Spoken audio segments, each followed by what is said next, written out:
पण जनता या निवडणुकीत तुम्हाला गाडणार आहे म्हणून इकडे जमलेले आहेत सगळे. मी आणि संजय राऊत हेलिकॉप्टर मधून उतरल्यानंतर रस्त्याने येत होतो. संपूर्ण रस्ता बरबटून टाकलेला आहे होर्डिंग्सनी. किती खोके लागले असतील तुम्ही विचार करा. ही होर्डिंग्स मोजा आणि त्याचा हिशोब किती झाला ते खोकेबाजांना विचारा. वैशालीताई, मी ही उमेदवारी तुम्हाला दिली, शिवसेनेने दिली. याचं कारण मला शिवसेनेची शक्ती, साध्या साध्या लोक झुकलात, शेपुटात घातली, पण तुम्ही शिवसेना संपवू शकत नाही. हे एका माझ्या कार्यकर्त्या महिलेला, मध्यमवर्गीय महिलेला पराभव करण्यासाठी कल्याणमध्ये आले नसते. मला लाज वाटते की मोदीजी, तुम्ही मणिपूरमध्ये नाही गेलात, इतर ठिकाणी जिथे जिथे महिलांवरती अत्याचार होतात तिकडे नाही गेलात, पण तुम्हाला उद्या प्रश्न विचारणारी माझी महिला इथली कार्यकर्ती, तिच्या पराभवासाठी तुम्ही गद्दार पोरासाठी प्रचाराला आलात आणि घराणेशाहीवरती तुम्ही आरोप करता माझ्या.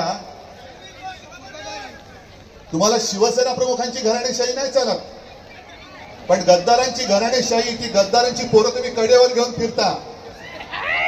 अरे लाज वाटली पाहिजे तुम्हाला. आणि माझी घराणेशाही चालत नाही. गद्दाराच्या पोराला पुन्हा एकदा संधी दिली, स्वतः तिसऱ्यांदा बोलावरती चढलात. पण मग घराणेशाहीचं एवढं वावडं असेल, एक तर यांना उमेदवारी द्यायला नको होती, आणि जर द्यायचीच होती तर ज्यांच्यामुळे भारतीय जनता पक्षाची आमची ओळख झाली त्या प्रमोद महाजनांच्या मुलीला तुम्ही उमेदवारी का नाही दिली, पूनमला उमेदवारी का नाही दिली? काय कारण काय होतं? ज्या प्रमोदजींनी तुमच्या भाजपाची पाळं मुळं या महाराष्ट्रासाठी रुजवण्यासाठी अहोरात्र मेहनत घेतली, त्यांच्या मुलीला तुम्ही तिकीट नाकारलं, पण गद्दाराच्या पोराला तिकीट दिलं. हा तुमचा भाजपा. मग तो जो काय भाजप होता, मला इथल्या डोंबिवलीमध्ये राहणाऱ्या सुद्धा आणि या संपूर्ण परिसरातल्या भाजप कार्यकर्ते जे आहेत, संघाचे कार्यकर्ते आहेत, त्यांना विचारायचे की ही भाजपाची वाटचाल तुम्हाला मंजूर आहे का? मी मगाशी एका चॅनलशी बोलत होतो.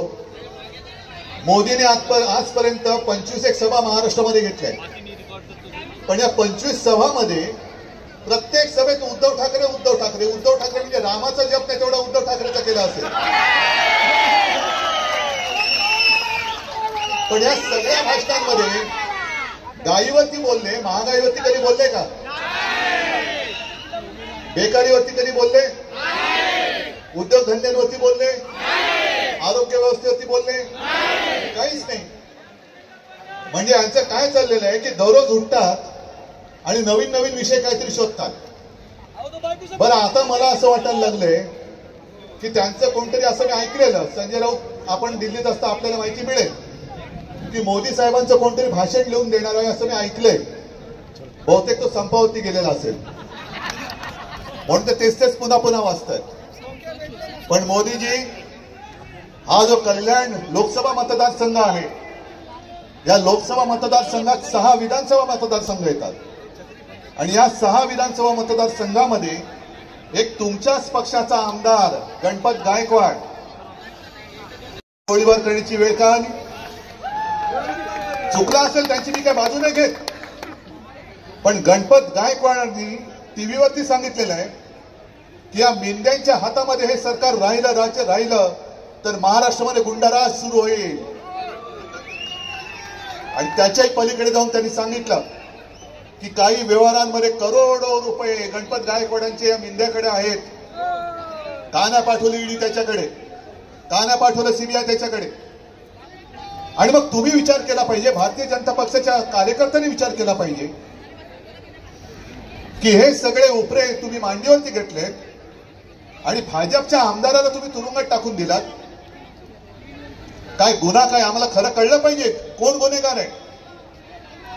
पण गणपत गायकवाडला तुम्ही उचलून आतमध्ये टाकलात, त्याच्या मुलावरती पोलीस स्टेशनमध्ये हल्ला झाला, धक्काबुक्की झाली, हे त्यांनी सांगितलेलं आहे, मी नाही बघायला गेलेलो.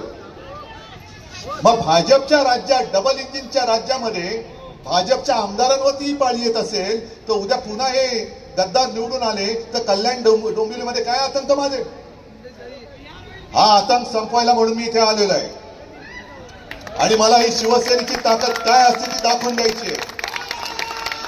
एक सर्वसामान्य महिला कार्यकर्ती शिवसेनेचा न डगमगता, अरे एक महिला गृहिणी न घाबरता हुकुमशहाच्या विरुद्ध उभी ठाकते, मग तुम्ही काय करणार आहात?